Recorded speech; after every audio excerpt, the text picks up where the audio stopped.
પણ આપણે હું કહેવાનું ઉદ્દેશ એવું અનુકરણ આપણે કરવું ને આપણા બાળકોને કેવું જો આ સેવા કેવી કરે ને સેવાનું પૂન છે.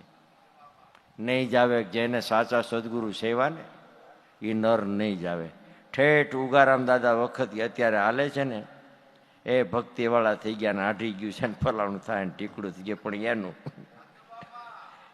આ ઉગારામ દાદાની જલતી જોત કાયમિકના માટે અમર છે. એટલે આપણે થોડુંક અનુકરણ એવું કરવું બાળકોને પણ સારી શિખામણ આપી ભક્તિની, બરોબર ને.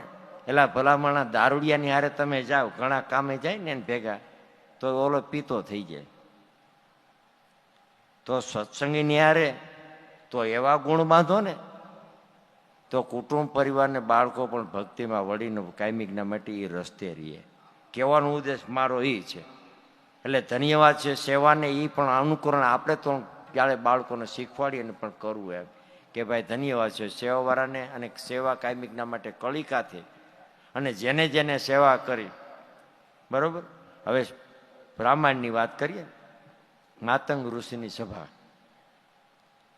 એક બે માણા હોય સભા ન કહેવાય, 50 માણા હોય સભા ન કહેવાય, 100 માણા હોય તો સભા ન કહેવાય, અસંખ્ય અપાર આટલા માણા હોય ત્યારે સભા કહેવાય. બરાબર. તો એમાં જયંતિ બાપાને આપણે પૂછીએ હાલ ભાઈ કેટલા ઋષિ હતા એમાં?